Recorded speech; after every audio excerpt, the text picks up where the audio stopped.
Citro, ჩვენ ვართ ახლა მართლა სასწავლო ბალში.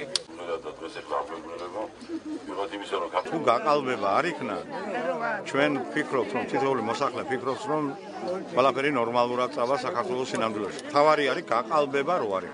ახლა ამის მექანიზმები მე არ ვიცი.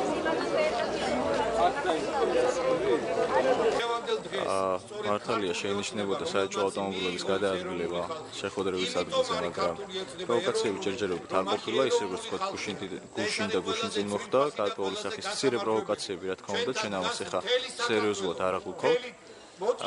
რაც შეეხება ფოთში არსებულ მდგომარეობას, სამწუხაროდ შემიძლია ვთქვა, რომ გარკვეულწილად მაინც მოქმედებს გარკვეული რეპრესიული რეჟიმი.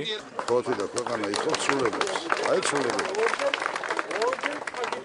საქართველოს მზად არის, რომ შეიცვალოს აბსოლუტურად პოლიტიკური, აბსოლუტურად ეკონომიკური, სოციალური, აბსოლუტურად შეიცვალოს მთლიანად სპექტრი და სოციალური.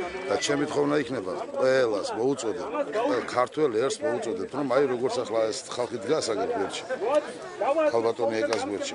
ყველა მაჟორიტარს, ოცნების მაჟორიტარს გვერდში დაუბრუნდა. ჩვენ საქართველოს გადავარჩით. უმძიმეს მდგომარეობაში არიან და მზად არიან, რომ ყველაფერი გააკეთონ, რომ აი არჩევნებზე ყველანი მივიდნენ და არჩევნების ზით შეიცვალოს ეს ხელისუფლება, იმიტომ რომ ჩვენ მერე უნდა მოვბრუნდეთ 1 ოქტომბერს ჩვენი გამარჯვების შემდეგ და მივხედოთ ამ უბას, ამ პრობლემებს და ვაიძულოთ თვითმმართველობა, რომ ბიუჯეტი, რომელიც ხალხს ეკუთვნის, ხალხს მოემსახუროს, პენსიონერებს, რომელსაც პენსიები უნდა გაეზარდოთ, ინვალიდებს, რომელსაც უნდა სპეციალური დახმარებები დაენიშნოს, ჯანდაცვა, რომელიც უფასო იქნება ყველასთვის და ხელმისაწვდომი იქნება, გადასახადები შემცირდება, ეს გზები მოწესრიგდება, წყლის პრობლემა მოგვარდება, ინფრასტრუქტურას მოვაწესრიგებთ.